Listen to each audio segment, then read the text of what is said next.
पाकिस्तान के बलूचिस्तान में अब तक का सबसे खतरनाक हमला। सेना का मनोबल टूटा। आज तक मैंने आपको कई खबरें दी है, युद्धों पर, हमलों पर और अलग अलग अटैक्स पर, लेकिन जितनी डरावनी और हॉरिफाइंग खबर आज मैं आपको देने जा रहा हूँ, उतनी भयानक खबर शायद आपने आज तक नहीं देखी होगी। यह घटना पाकिस्तान की सेना के इतिहास में सबसे दुर्दांत हमलों में गिनी जाएगी। मीडिया ब्लैकआउट के पीछे की सच्चाई। पाकिस्तान के कुछ जर्नलिस्ट्स ने रिपोर्ट किया कि बलूचिस्तान में पिछले 24 घंटों से मीडिया ब्लैकआउट चल रहा था।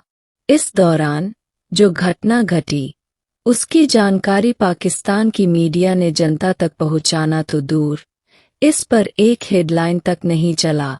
लेकिन अब पाकिस्तान की सरकार और सेना ने इसे स्वीकार कर लिया है कि बलूचिस्तान में एक बड़ा हमला हुआ है। हमले में 12 से 17 सैनिकों की मौत, संख्या बढ़ने की आशंका। पाकिस्तानी सेना के मुताबिक इस हमले में कम से कम 12 सैनिक मारे गए हैं।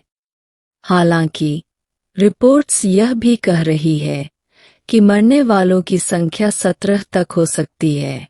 लेकिन यहाँ असल बात यह नहीं है कि कितने सैनिक मरे, बल्कि हमला जिस तरीके से हुआ, उसने पूरे पाकिस्तान की सेना को झकझोर कर रख दिया है।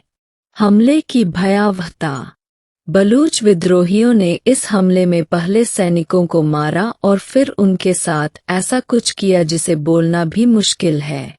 रिपोर्ट के अनुसार मारे गए सैनिकों को गधों पर लादकर विद्रोही अपने साथ ले गए। पाकिस्तान की सेना को अब तक उनकी लाशें तक नहीं मिली है। इस घटना ने पाकिस्तानी सेना में ऐसा डर बैठा दिया है जिसे निकालना अब मुश्किल हो गया है। बलूचिस्तान में तैनात सैनिक और अफसर इस समय पूरी तरह दहशत में हैं। मनोबल पर पड़ा गहरा असर। पाकिस्तानी सेना पिछले 24 घंटों से इस खबर को दबाने की कोशिश में लगी थी ताकि बाकी सैनिकों को इसका पता न चले। उन्हें डर था कि अगर यह खबर फैली तो बलूचिस्तान में तैनाती देने से सैनिक मना कर देंगे। अब ऐसी खबरें भी आ रही है कि पाकिस्तानी सेना के बड़े बड़े जनरल जो बलूचिस्तान में तैनात थे, उन्होंने अपनी ट्रांसफ़र करवानी शुरू कर दी है। बलूचिस्तान और खैबर पख्तूनख्वा में बढ़ता विद्रोह। बलूचिस्तान और खैबर पख्तूनख्वा मिलकर पाकिस्तान का 60% हिस्सा बनाते हैं। इन इलाकों पर बलूच विद्रोहियों और TTP तहरीक-ए-तालिबान पाकिस्तान का कब्जा बढ़ता जा रहा है। पाकिस्तान की सेना इन इलाकों में विद्रोह को रोकने में पूरी तरह असफल हो रही है। पाकिस्तान की एकता पर सवाल। इस हमले को सिर्फ 12 से 17 सैनिकों की मौत तक सीमित नहीं देखा जाना चाहिए।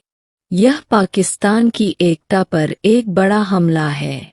बलूचिस्तान के विद्रोहियों के पास न ज्यादा संसाधन हैं, न मैन पावर। इसके बावजूद वे पाकिस्तान की सेना को हर बार भारी नुकसान पहुंचा रहे हैं। भारत की भूमिका का असर।